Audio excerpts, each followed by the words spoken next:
Supply के लिए bill of supply issue करना पड़ेगा, ई इनवॉइसिंग उस पर एप्लीकेबल नहीं होगी as you know. Obviously e way bill भी नहीं होगा क्योंकि वो सप्लाई ऑफ सर्विसेज मान के आगे बढ़ा जा रहा है। यस, मूवमेंट ऑफ गुड्स होगा तो टू दैट एक्सटेंट ऑब्वियसली वो सब चीज़ होगी, लेकिन मूवमेंट होगा नहीं होगा क्योंकि आप बिजनेस एक्वायर करते हो, प्रॉपर्टी सेम रहती है, वो सब चीज़ें वैसी रहती, तो कॉन्टेक्स्ट देख के आपको सब चीज़ें देखनी। Now when you effect the exempt supply, the question arises about the reversal of the input tax credit. Now यहां से बहुत सारी बातें हैं और बहुत ही इंपॉर्टेंट पॉइंट है जो आप कहना चाह रहे हैं। When I effect the exempt supply, section 17 subsection 2 and subsection 3 both do trigger simultaneously, which says where a registered supplier, where a registered person makes the taxable supply and exempt supply, he will have to reverse the input tax credit, जो उसका spirit है वो ये है, to the extent of the exempt supply in such manner as may be prescribed rule 42, 43, 17(3) जो exempt supply के value का scope बताता है, exempt supply का नहीं। तो जिस टैक्स पीरियड में आपका ये ट्रांजैक्शन हो रहा है, जिस टैक्स पीरियड में आप बिल ऑफ सप्लाई इशू कर रहे हैं, वहां आपको कॉमन क्रेडिट रिवर्सल का सवाल आएगा रूल 42 सब रूल 1 में, पहली चीज। Then we do talk about rule 42 sub rule 2 which says कि नहीं इतना करने से रुक मत जाना, आपको ईयरली कंप्यूटेशन करना पड़ेगा और ईयरली रिवर्सल करना। अब जिस पर्टिकुलर मंथ में आप टैक्सेबल और एग्जम्प्ट इफेक्ट कर रहे हैं, वहां तो आप to the extent of exempt का रिवर्सल निकाल रहे हैं, फिर उस वॉल्यूम की वजह से पूरे रिमेनिंग मतलब पूरे साल का आपका जो है कॉमन क्रेडिट रिवर्सल वहां से ट्रिगर होगा। अब सवाल ये पैदा होता है कि इस तरीके की डील्स में बिजनेस ट्रांसफर का वैल्यू जो है वो अपने आप में सिग्निफिकेंटली डोमेन करता है, तो कॉमन क्रेडिट पे कितना बड़ा हिट है। और इस अंदेशे के साथ में जब मैंने सेक्शन 72 को रीड किया, it says when the inputs और inputs and when the goods or services or both are commonly used for the purpose of effecting the taxable supply and exempt supply, then the question comes, फिर यहां आपको खेलना पड़ेगा कि these are not used as such। जब ऐसा सवाल पैदा होगा तो आपको बोलना पड़ेगा who is the rule, rule का अथॉरिटी क्या है। जब वो बोल रहा है used for the purpose of effecting the taxable and exempt सब, तो बस तो जय सिया राम, सिंपल। क्योंकि अगर आपको हिट बड़ा आना है ऐसे केस में, क्योंकि आपकी एडमिनिस्ट्रेटिव जो भी खर्चे हैं उसका अगर क्रेडिट कंपोनेंट ज़्यादा रहेगा तो आपको चिंता आना लाजमी है। तब आपको फिर इस एक्ट की रीडिंग पे जाना चाहिए मेरे हिसाब से, if you want to take the aggressive view. Yes, someone was asking question? Yes, please. Share purchase agreement between two shareholders of the same company, whether it will amount to transfer of business. Share transfer हो रहा है sir, security section 2 clause, the constitution of the company will change. हाँ sir, security is defined under section 2 of Central GST Act stating referral provision है which says कि आपको Securities Contract Regulation Act में जाना है। वहाँ Securities Contract Regulation Act 2 clause H को पढ़िए, वो security बताएगा शेयर को, बात खत्म हो गई। वो गुड्स है भी नहीं और सर्विस भी नहीं है, तो आप शेयर एक्विजिशन को बिजनेस ट्रांसफर नहीं ले सकते। वो आप और हम इन सब्सटेंस में समझते हैं, लेकिन सर ये दोनों चीज़ें अलग हैं, असेट अलग है और शेयर अलग है। Yes please.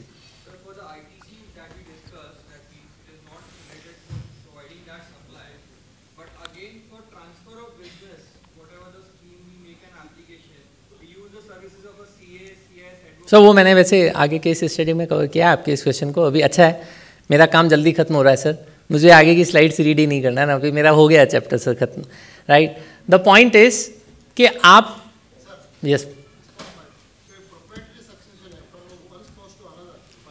सर, मैं प्रॉपर्टी को, ये टॉपिक मैंने इसलिए स्पेसिफिकली कॉर्पोरेट यूज़ किया, मुझे डर था कि ये क्वेश्चन आप पूछ लेंगे और मुझे वो आता नहीं है ना सर, तो मैंने कॉर्पोरेट ही रखा है सर।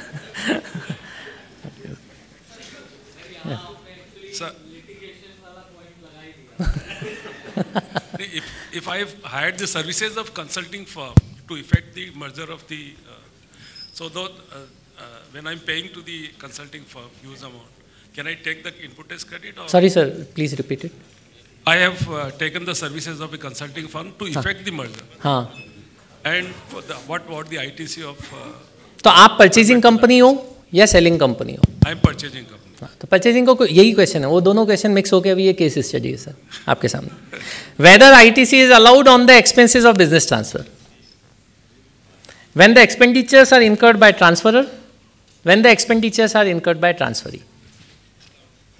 ट्रांसफरर है, नीडलेस टू से, वो एग्जाम सप्लाई है, और एग्जाम सप्लाई है पहली चीज. दूसरी चीज, कोई ये इमेजिनेशन में चला जाए कि साहब ये तो बिजनेस ही नहीं है, तो फिर सप्लाई नहीं है, तो क्या होगा? तो सेक्शन 16 सबसेक्शन 1 ये बोलती है कि आईटीसी मिलेगा on the inward supply of the goods और सर्विसेज और बोथ. तो 16(1) ये बोल रहा है कि सिर्फ सप्लाई पे ही आईटीसी मिल सकता है. Registered person shall be entitled to take the input tax credit in respect of the supply of the goods और सर्विसेज और both in the course of business. और तो मेरा इन रिस्पेक्ट ऑफ सप्लाई नहीं है, तो खत्म हो गया. तो पहला क्वेश्चन तो ये है कि प्रोक्योर जो बिजनेस एक्वायर कर रहा है उसको आईटीसी लेने में कोई प्रॉब्लम नहीं है, क्योंकि सामने वाले के लिए एग्जाम्प्ट है, मेरे लिए क्या है? मेरे लिए तो कुछ भी नहीं है. ओके, पहली चीज. दूसरी चीज, उसका सप्लाई है तो उसको उसको क्रेडिट मिल नहीं सकता एज पर 17(2), 17(3), रूल 42, 43. लिटिगेशन अलग एस्पेक्ट है, कंजर्वेटिव साइड पे यही बोल रहा हूँ. Okay. In case if the expenditure is incurred but merger does not come into the picture, it does not become reality, then होता है. कई ऐसे काम हम लोग करते हैं वो materialize नहीं होते हैं. तो it does not mean कि it has to come into the effect so far as the availment of credit is concerned. There is no point on it. Now एक क्वेश्चन मैं ले लेता हूँ sir, last question, then I leave with this. Bal Limited has been merged with RAM Limited with effect from 1st of, क्योंकि ये सब points अब आएंगे आप लोगों के सामने, with effect from 1st of April 2022, and the name of Bal Limited is struck off by ROC. The jurisdictional officer of GST department issued show cause notice along with DRC 01 to RAM Limited, that is purchasing company. Later on, order along with DRC 07 was also issued on so and so date. The company has the following question कि क्या ये show cause notice और order Ram limited को issue किया जा सकता था? Any से on this?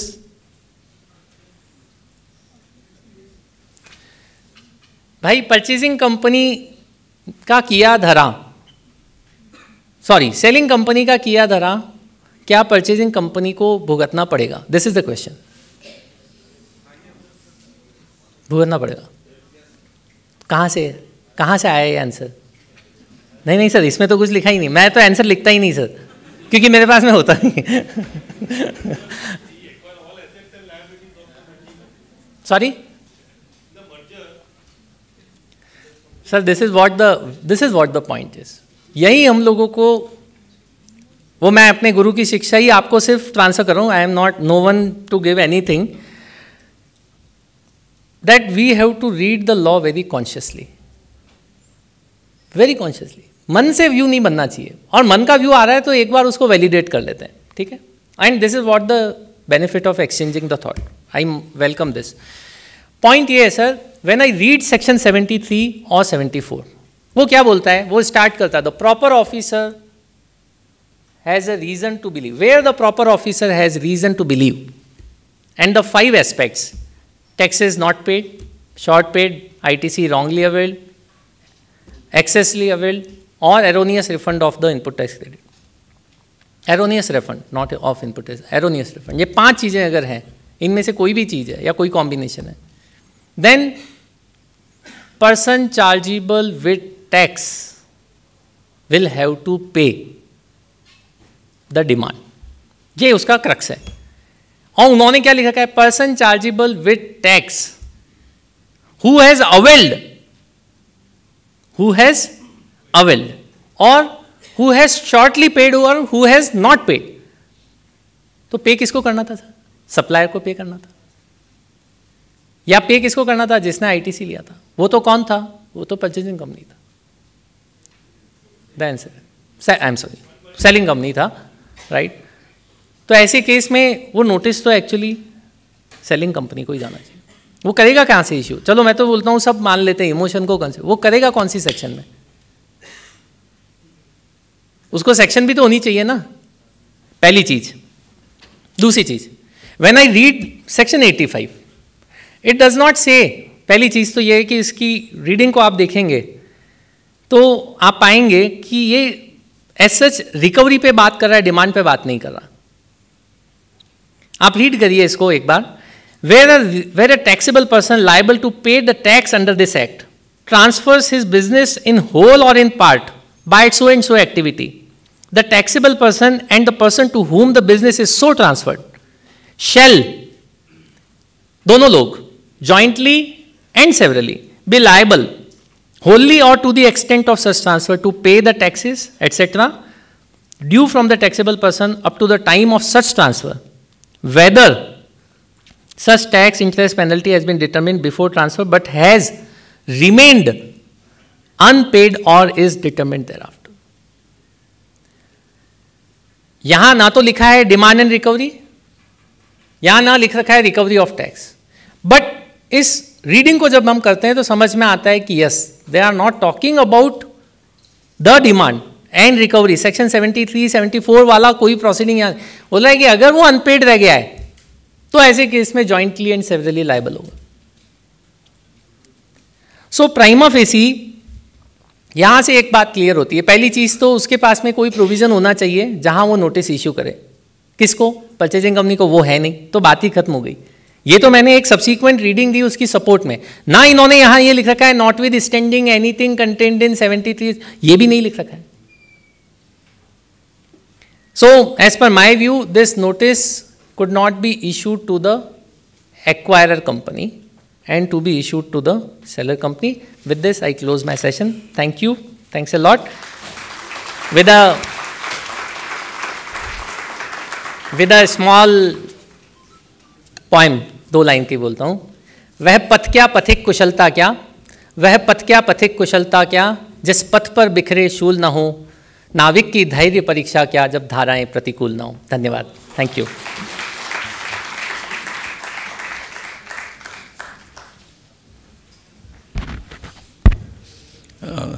Vivek sir, you kept your promise. हम लोग आए नहीं स्टेज में, उसके पहले आपने ख़त्म कर दिया। So very very kind of you कि आपने जो वर्ड्स बोले वो ये नहीं, it was a very short and sweet session, तो definitely it was very interesting also. And now I would request Bajrang Lal sir to please give a formal vote of thanks.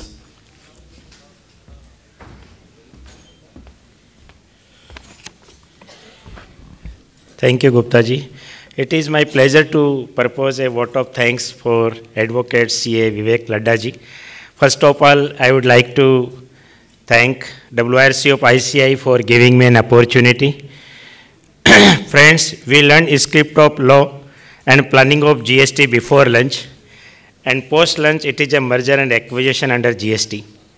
Friends, you all agree that CA Vivek has justified and simplified term merger and acquisition under GST. In what manner that merger take place and how that business transfer from one to other with the practical examples and simplified section to section. Whether it is really supply or not, whether it is furtherance of business or not, whether it is exemption to the GST, what is the concept of going concern, etc., etc. We really thankful to CA Vivek ji for taking so much efforts and time to enlighten us. He has also handled audience question answer very well. With this, I request you all to kindly join your hands and give him a big round of applause. Thank you so much. I request everyone to please be seated. The fourth and last session of the day will start immediately. So please request everyone to please be on your benches, please, sir.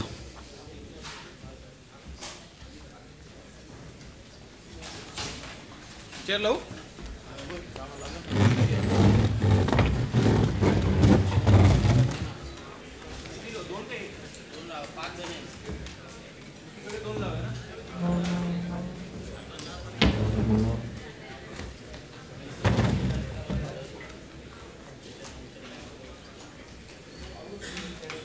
Everyone to kindly settle down. We are starting with our next session.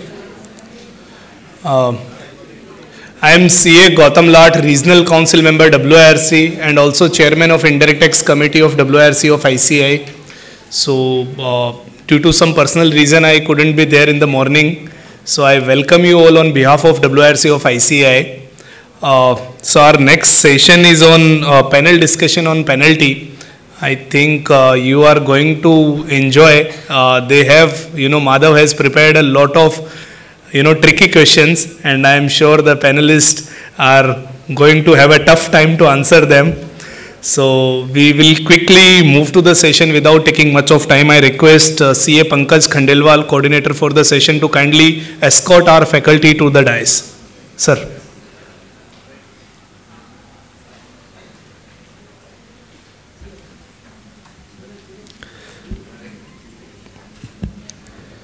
So, in the GST and IDT committee of WIRC, we do a lot of events, publications. This year we have done 5 publications under GST. We have done a lot of trainings, GST, like we have done sectorial series, we have done litigation series, we have done a very wonderful first RRC of WIRC at Alibag 2 months back. So, these type of events we are continue doing. Apart from that, since last year we have decided and we have taken an initiative to train the GST officers. So in our building at BKC we have trained more than 2,500 GST man hours GST officers. So LTU, state GST, central GST. So what are the problems which as a taxpayer we are facing, and a direct dialogue with the officers. So this is one initiative which we have done to imparting training to the GST officers. Apart from that, one initiative of WIRC which I would like to talk about today, we have a committee, Foreign Development Committee. Under that we have initiated a program which is Niryat series. So we keep hearing a lot of time that there's a lot of outsourcing work which is coming from outside India, and there's a huge scope outside India. So to tap that and to make our members, enable to provide services, we have started with a series, Niryat series. It's a virtual series. So what we have done, that we have ICI chapters at 47 countries. So with them we are organizing a virtual session every month where we are discussing that what are the prevalent laws and regulations over there, what qualification need to be there if you want to practice there or if you want to move there, and what kind of exposure, what kind of opportunities are available. So I request everyone to kindly follow our WIRC website and channel, for all these updates, and request you to kindly participate on, on these updates. So recently we have done with UAE, before that we have done with Netherlands. So we are covering each and every country. We have done with Singapore. So, in each country, in each geography, what type of opportunities are available for a chartered accountant professionally, either in practice or in industry. So, those type of opportunities and regulations we are discussing. With this, coming back to this conference, I am sure everyone is loving it and you are enjoying this. Whatever feedback you have, I request you to kindly, provide your feedback so we can improve upon our upcoming events. Now, coming back to the session, I invite CA Pankaj Khandelwal to kindly introduce our moderator and panelist for the session. Pankaj. Good evening all.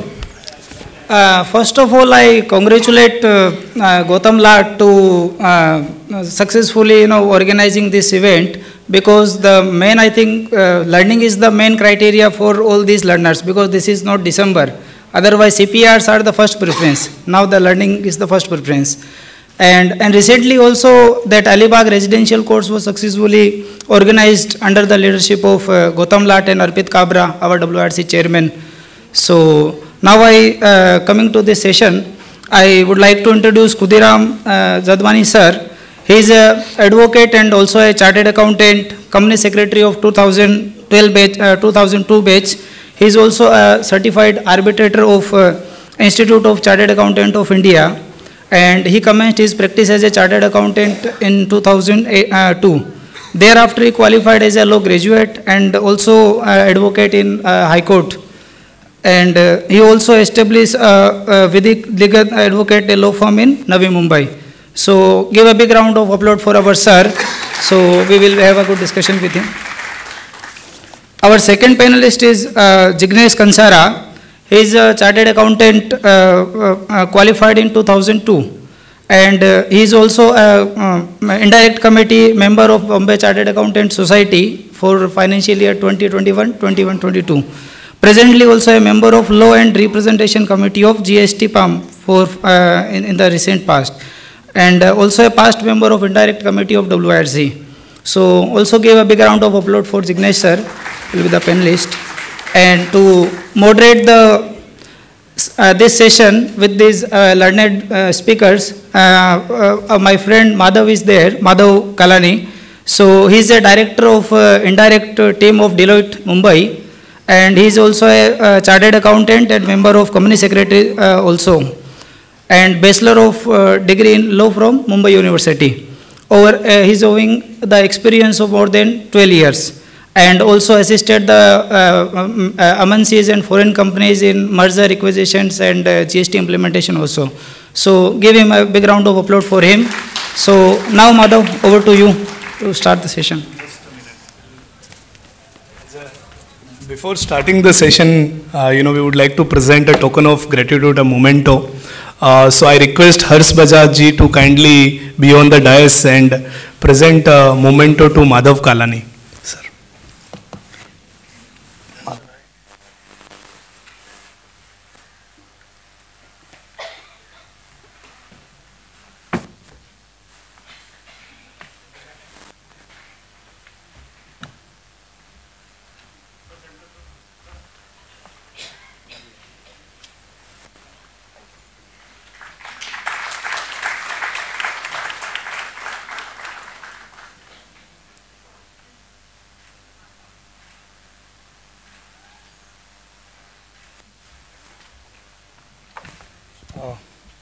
Bajaj sir, you stay please.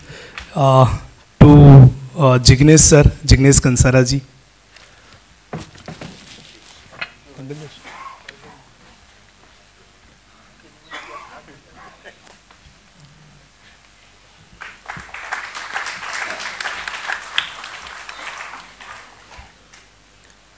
To Khushiram sir.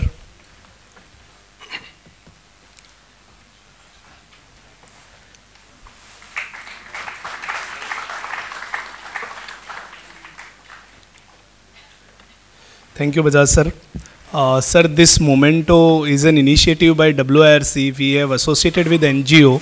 So these paintings are prepared by Divyang Jan from their foot and mouth. So this is one initiative we have taken at WIRC to support them. And we are, we used to give that photo and everything. So from this year onwards, we have discarded everything and we have thought that, let us support. So within the rules and regulations of ICI, that's how we are supporting a great initiative. So these are very beautiful paintings. I am sure, you'll like it. Thank you, sir. Over to you, Madhav.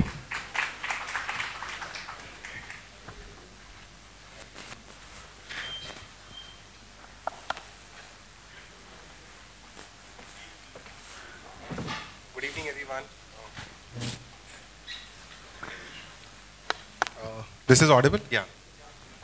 So good evening all and welcome to the National Conference of GST. And okay. So I just wanted to check first how much time we have, Gautam. We have scheduled 1.5 hours or? Yeah, we have enough. Okay, cool. So just a request before we start on the session, my request will be if we keep on the questions at the end of the session. So we'll have a separate, let's say 15 minutes to basically address any questions which comes to you or which you have faced as a practical difficulty over some time.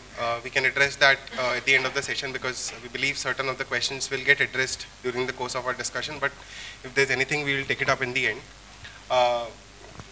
Also, this topic, when we talk about penalty in prosecution, it's relatively a topic which has come to the fore now, because almost all the assessments and the audits are getting completed now, and the kind of show cause notices are coming. While we have certain cases of penalties under the detention of goods and all which is being levied, and there are certain penalty notice or late fee notice which are coming day in and day out which have been addressed. But mostly or largely this topic of penalty and prosecution is something which we'll be dealing now on, and I think with plethora of litigations coming in, it will be a great opportunity to learn on certain nuances of these sections or the provisions of the law which contains, which talks about penalty and prosecution. So we have distinguished panelists, Jignesh Bhai and Pushiram sir. So as you all know, penalty is something which basically induces fear, okay, which basically used as a governance tool by any lawmaker to basically punish offenders and to prevent others from committing the same kind of crimes or offenses. Now, also, similarly, GST law, likewise, the erstwhile regime, be it service tax on excise, had some similar provisions of penalty. Though I would say it were not so stringent, but now in GST, the provisions have been extremely stringent. Okay, and also the government has been moving away from giving a discretionary power to the authorities to making it a mandatory kind of penalty. So from discretion, we are moving to a fixed kind of penalty, which is again a transition which we all will see. And still, what I believe personally is that there are certain provisions which still have a room of interpretation, because there are certain linkages which we believe are missing in the provisions, and which we'll deliberate in due course today. So ultimately, when we talk about penalty, yes, everyone fears of it, but definitely we should be aware of how penalties function and what are our rights to basically defend it for our clients and for us ourselves. So again, one thing we should know that no offense is not defined in GST law. What is an offense? You have to take the definition from the General Clauses Act, and also there are certain instances which are defined in the law. So if I just talk about section 122 of the GST Act, it lays around 21 instances, okay, which calls for a penalty, okay, and which we'll again deliberate in due course, okay. Also there are section 123, 124, 125 which talks about penalty, and the prosecution is talked about under section 132, certain offenses which invites prosecution as well. So in effect, yes, penalty provisions is something which is very critical to our day-to-day business, and we should know about the nuances of it. Now, just to proceed, okay, I'll just ask Kushi sir, what basically, can you give a basic understanding of penalties under GST, okay? What kind of framework government uses to levy penalty, and what kind of, how do we look at it?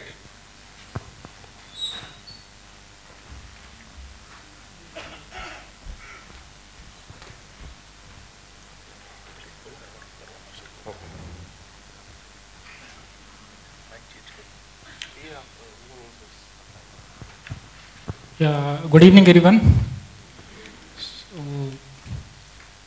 although Madhav ji has said that questions can be asked by audience at the end of the session, but I have some different type and system of giving the seminar and panel discussion.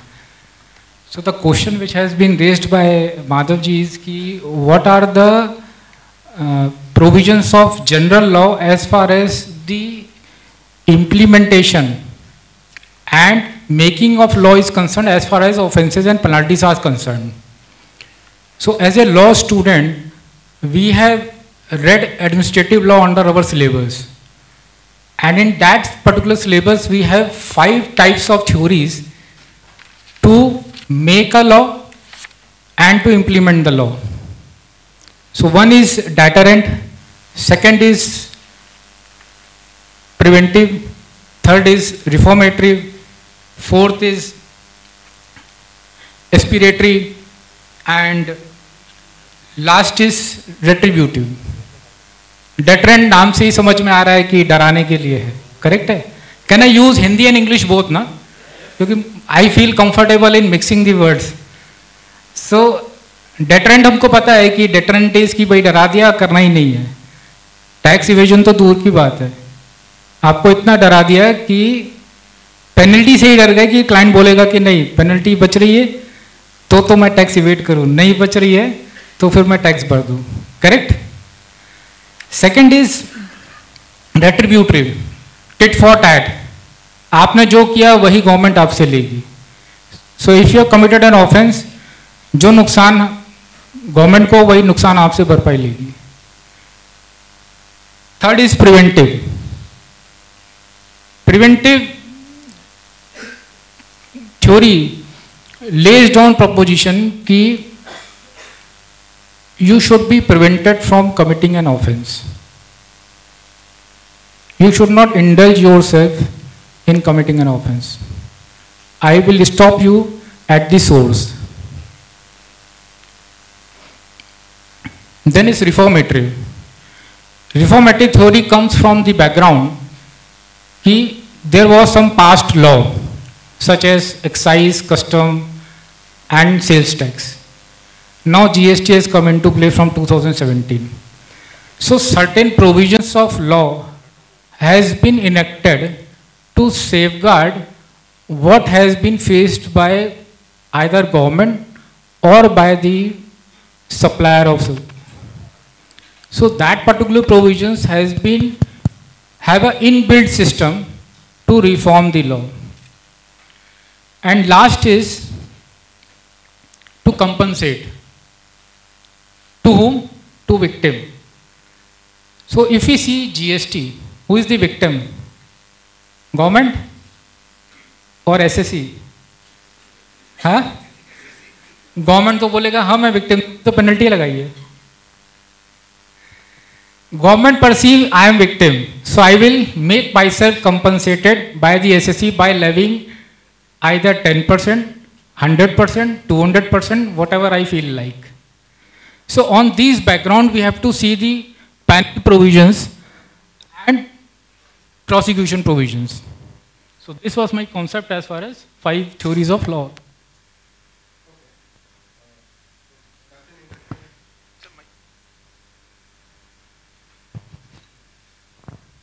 So that's an interesting perspective on what is the background or how the legislature decides what kind of penalties to be levied. And in GST, as we move forward, we will see that there are different natures of penalties. And to an extent, then the penalties are fixed and they don't leave any scope for any kind of reduction in the penalties. So with this, my next question to Jignesh ji, that can you elaborate on what are the sections under GST in which penalty is being imposed? I will say imposed because first the imposition comes or the levy comes and then only the collection of the penalty along with taxes comes. So, and can you also touch base on the quantum of the penalties leviable under different sections?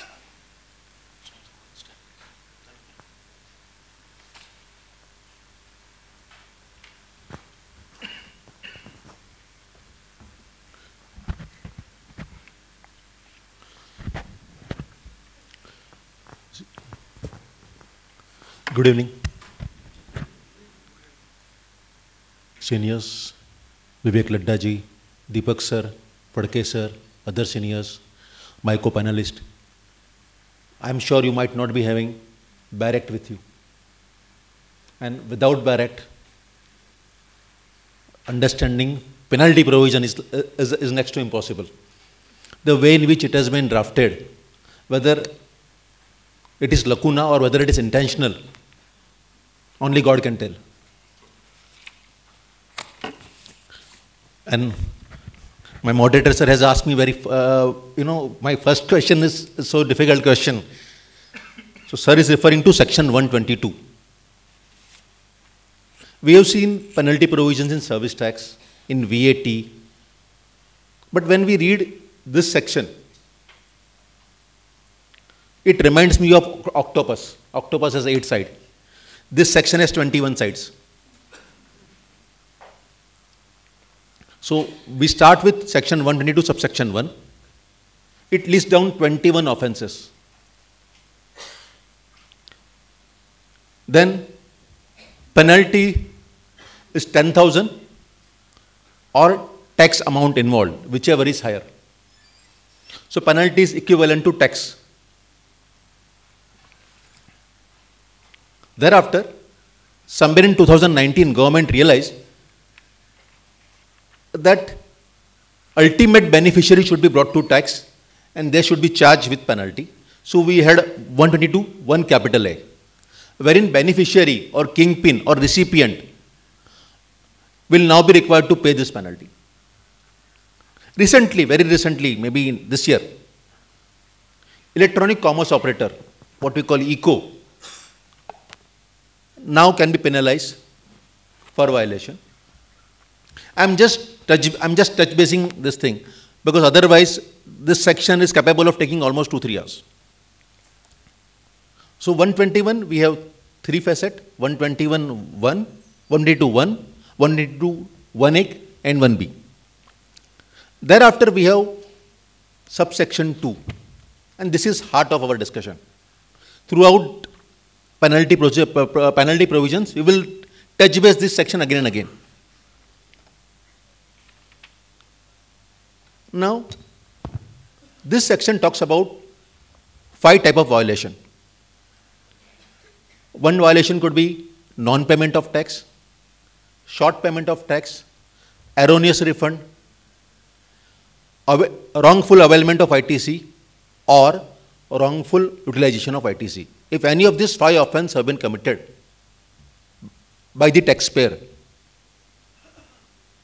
and if this commission is on account of reason other than fraud, other than willful misstatement, other than suppression, so I would say a normal situation, a human mistake I would say, unintentional mistake, then penalty is lower. It is 10% or 10,000, whichever is higher.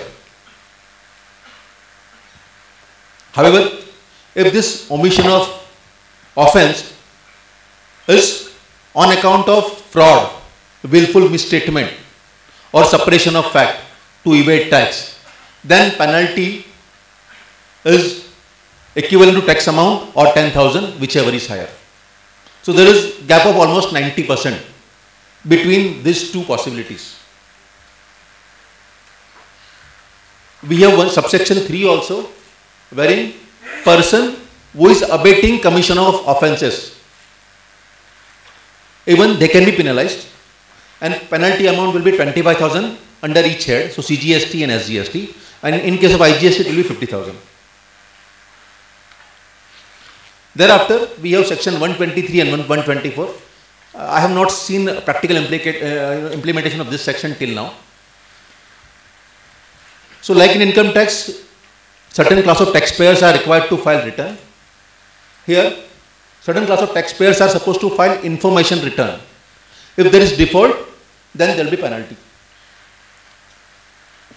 In income tax, we have something called 133(6) to call for information details. Similar provision is there in 124.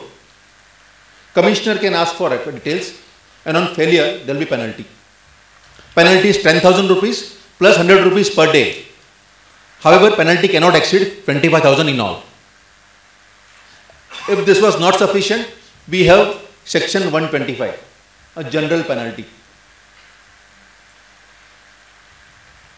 122, 11 offences, 21 offences.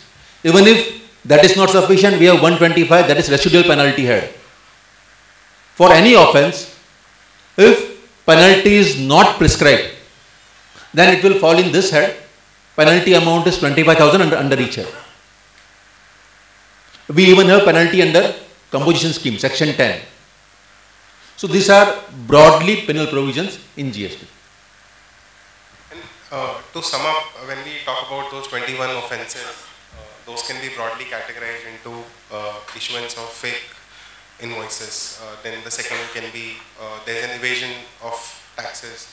Then the third can be when you are falsifying books of accounts, or you are basically doing a forgery of the documents, inflating ITC artificially or something. And then the fourth is when you are stopping authorities basically to conduct various powers which have been given to them under the Act. So all in nutshell, these are the 4 broader categories under which those offences have been classified.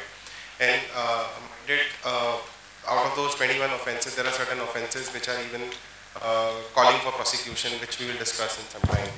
So, this is broadly on the types of penalties which are there.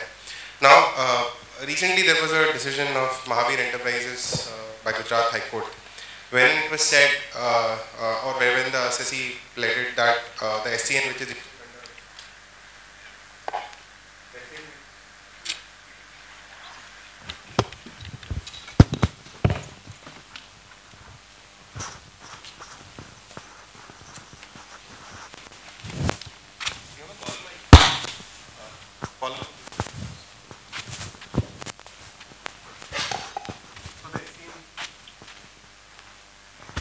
yeah.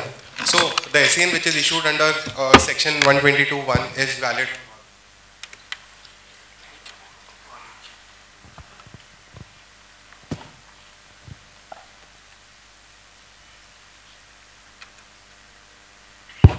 Yeah.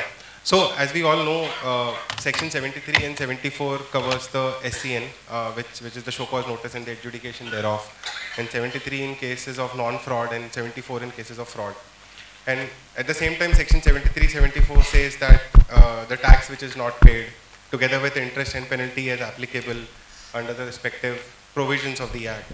Now, when we talk about penalty, penalty comes from section 122, which we discussed just some time back. Now, in this case, what has happened that the department issued a show cause notice under section 122, which is not conferring any power to issue show cause notice, because the show cause notice power comes only from section 73 and 74.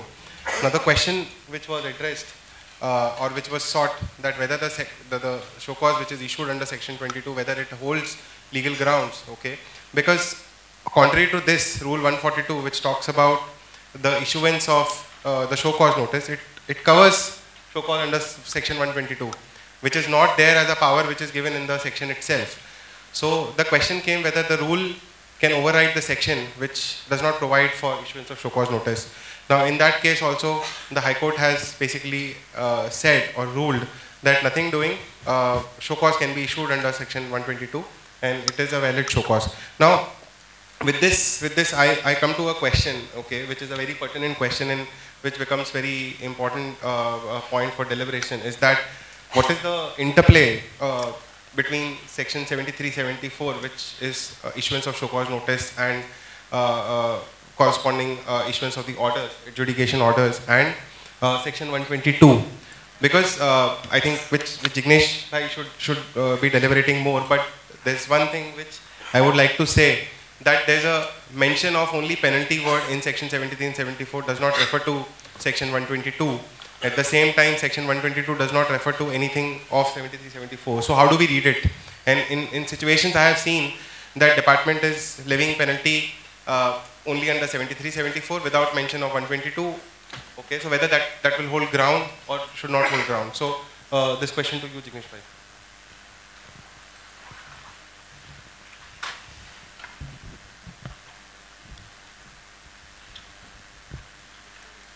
So as rightly said by sir, we have seen many notices, show cause notices, which are referring only to section 73 and 74. They are not at all referring to section 122. A question arises whether such notice is a valid notice. And what is the charging section for penalty? Is it 73, 74 or is it 122? Because if in charging para, charging section is not properly mentioned, we can very well challenge validity of show cause notice. As we all know, this GST Act has been drafted in pieces. Some sections are drafted by state committees, some are drafted by central committees, and then ultimately on a particular day it was assembled and given to us.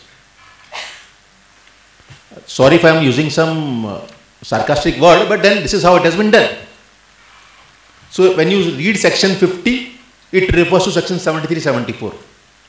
But when you read section 122, it doesn't refer to 73, 74. And we understand that there can be a levy provision and there can be a recovery provision. There were lacunas in section 50. Majority of them have been set right in last 2-3 years by retrospective amendment. And I expect similar sort of amendment will happen in time to come. But before we conclude, let us run through legal framework of penalties. So as we all know, we have two broad provisions, 73(1), 74(1). And similar provisions were there, almost similar I would say, under service tax and settled excise. So it was 73 in service tax and 73(1) proviso, 73(1) and 73(1) proviso. And now it has been made 73 and 74. खाली proviso को एक नया section बना दिया. Otherwise, many things remain same. Now if you see section 73(1),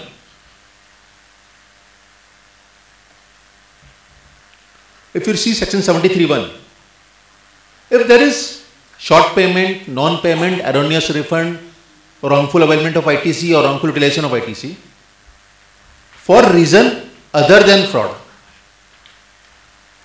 then 73(1) will be applicable. And I will just read out last three lines of this section,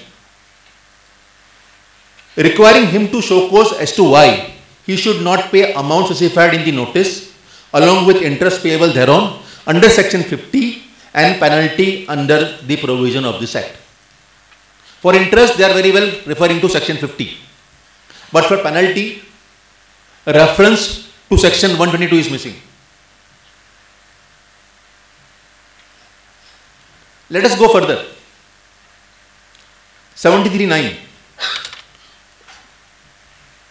This provision speaks about determination of penalty. It reads, proper officer shall, after considering representation, if any, made by a person chargeable to tax, determine, again I am using word determine, amount of tax, interest and penalty equivalent to 10% of or rupees 10,000, whichever is higher, due from such person and issue an order. So here in the section itself, amount is mentioned, which is 10,000 or 10% of tax due, whichever is higher. This section doesn't refer to 122. 73(11). It starts with non-option clause. It reads, notwithstanding anything contained in subsection 6 or 8, penalty under section 9 shall be payable where any amount of self-assessed tax or any amount collected as tax has not been paid within a period of 30 days from the due date of payment of tax. Again here reference is made to 73(9) but not to 122, and 73(9) doesn't refer to 122. In contrast to 73(1), if we read 74, just now we have seen 73(1). In contrast, if you see 74(1), last three lines are somewhat different.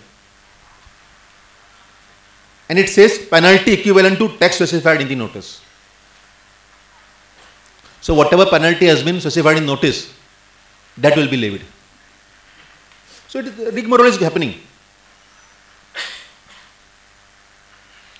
We have section 75(13), which says if any amount has been imposed as penalty under section 73 or 74, then no penalty for the same act or omission shall be imposed on the same person under any other provision of this act. So there will not be any double jeopardy. एक ही बार penalty लगेगा, thankfully. Then we have circular 171, which also speaks about 75(13) only. It reiterates what has been told in section 75(13). We have section 127, a unique provision.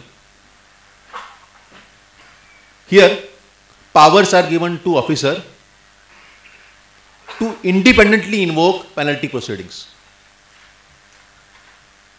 So if situation is not covered under 62, 63, 64, 73 or 74, 129 and or 130, then officer can invoke 127. And in section 128, powers has been given to waive penalty or late fee. I think practically we have not seen cases of invoking of section 127 or the orders coming under directly 127. It generally comes through the assessment route which happens under section 73 and 74. But let us be mindful that even an order can directly come under section 127 which invokes penalty directly. Obviously there needs to be given an opportunity of being heard, but that's something which we should be mindful of. So sir, that will happen post completion of 5 years. Right now they have 73 and 74 route, so they will not go to 127. But there will be situations where taxpayer has collected tax, he has not paid to the government, and 5-year period is already over. In that situation, department cannot invoke 73, cannot invoke 74. Then I am more than sure penalty order will follow under 127. So that is still there. So so we come to a point that there is no time limit under which an order under section 127 can be issued vis-a-vis the time limit of 5 years or 3 years is specified under 73 and 74 respectively. Yeah, so that seems to be a intention of legislature, that many times people collect tax, they don't pay, and they feel if this 5-year period is over, then they will not be required to pay tax. But intention of 127 read with section 76 is very clear. अगर पैसा collect किया है in the name of government, you will have to pay back. There is one more thing which I would like to touch upon when you talked about section 73, subsection 11. Now, it's an interesting section which, if you can go back to section. So, what section 73(11) talks about is that if the tax has been paid together with interest, but within 30 days of the time in which it was due. Now, what happens is that the tax liability on a particular transaction, let's say, was in March 2019. Now, again, what happens is that this has come to our notice after 2 years. So, the section itself says that if you have to claim the benefit of no penalty, then you should have paid the amount of tax together with interest within 30 days on which the tax was due, from the date of which the tax was due. So, it was due on 30th April, let's assume. Now, when we are sitting in after 2 years, can the reduced benefit, the reduced penalty amount benefit will be available to us or not? So, there is a very recent circular by CBIC clarifying this, which I would like to you to clarify, okay, so that at least we all are aware of this provision. So, consider a practical situation. Many times, whether by choice or whether by chance, there is difference between tax liability declared in GSTR1 and GSTR3B. If liability is declared in GSTR1, then department will definitely take a stand that it is self-assessed liability. You have on your own declared this liability in GSTR1, and for some reason, some portion of that liability could not be paid in 3B. Now, if we read section 73(11), it says, notwithstanding anything contained in 6 or 8, penalty under subsection 9 shall be payable where amount of self-assessed tax or any amount collected as tax has not been paid within 30 days from the due date. So, due date is 20th of the next month, and within 30 days of that, if it has not been paid, will there be penalty? And penalty would be 10% of the such tax or 10,000. And it is very common. It happens. R1 3B mismatch is happening even today. So, thankfully, we have circular 76 from board. Now, this circular is in a way solve this issue, but then it creates further issue. But let us cherish what board has given to us. So, board says, for invoking 73(11), first of all 73(1) should be possible. And 73(1) is possible when amount is not paid or short paid. If amount is not paid or short paid, if you have already paid the tax before invoking 73(1), then 73(11) will not be invoked and you will be saved from 10% penalty. However, board further says, since there is a violation, octopus will come in and you will have to pay 25,000 penalty under CGST and SGST as a residual penalty. So in many situations, your residual penalty will be higher than normal tax payable. But then this is how it has been explained.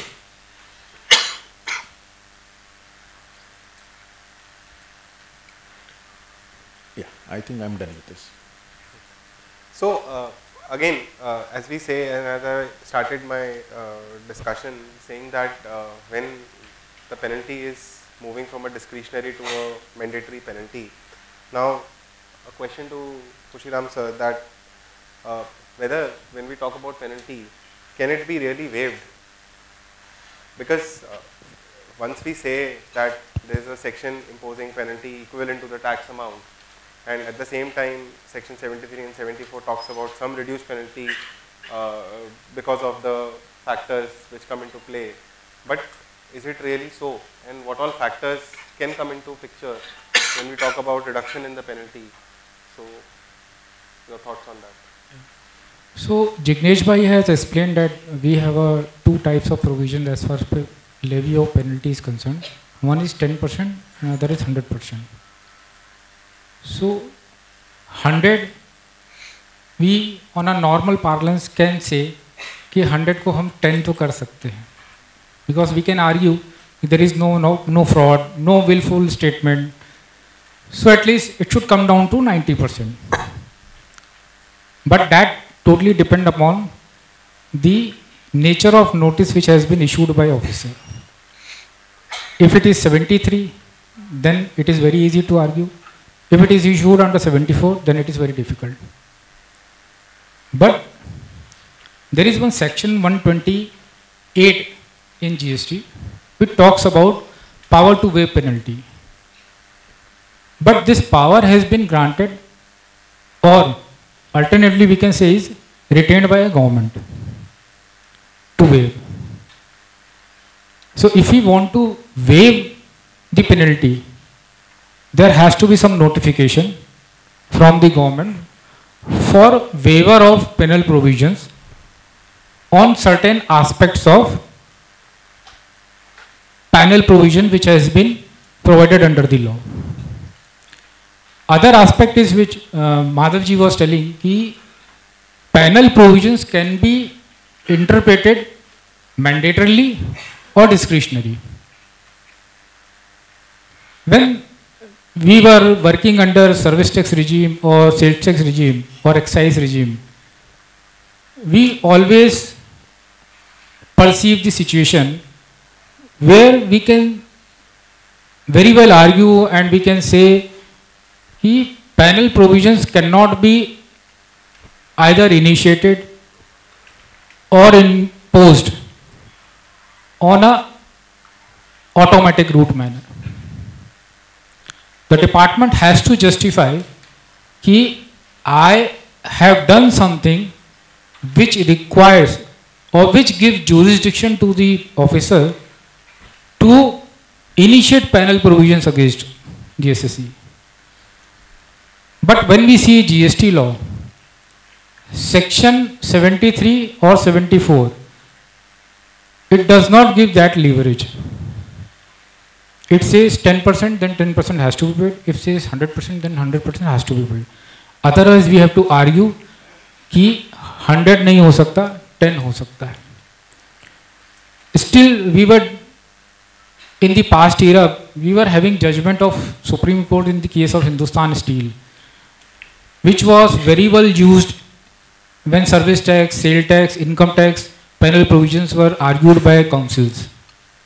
कि penal provisions cannot be made mandatory. So as far as my interpretation of GST law is concerned, we can still argue on this front as far as 10% of the penalty is concerned. 100 तो we know कि 100 को 10 करने के लिए we have to justify कि we are not covered under section 74 notice or 74 notice. So penalty at best can be levied at 10%. Now question arises, what about balance 10%? So that particular provisions also has to be rationally interpreted or levied by the department when there is a bona fide belief.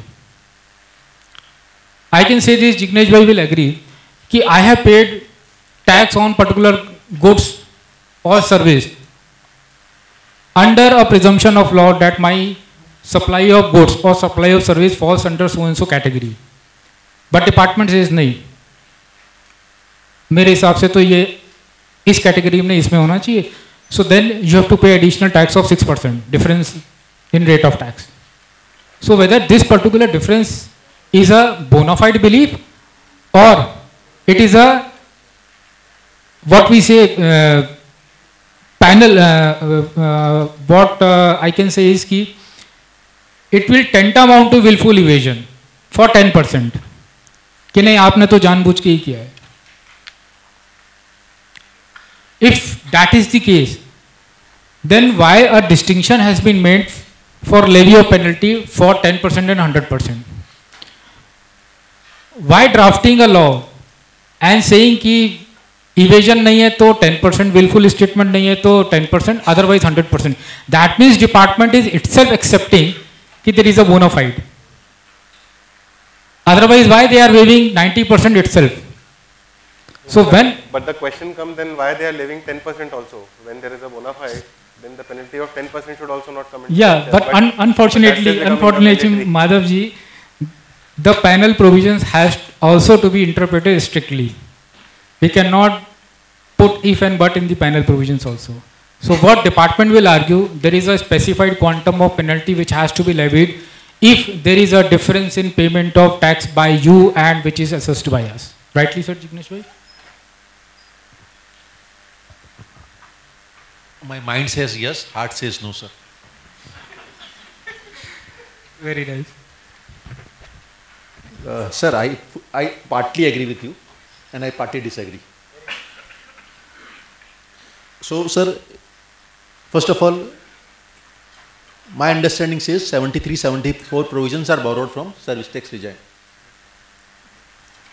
And let us run through those. I will briefly touch base those provisions.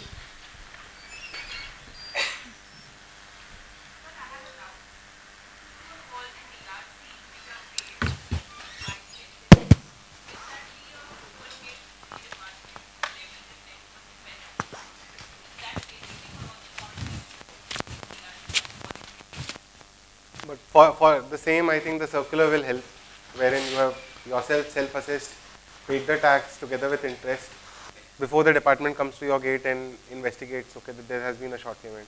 Until unless there is a short payment established. So if there is no short payment, proceedings under 73 cannot be initiated.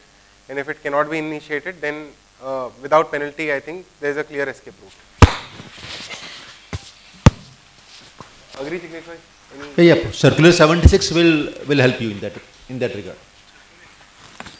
While it is binding on the department to follow circulars, but nevertheless they may invoke penalties, but definitely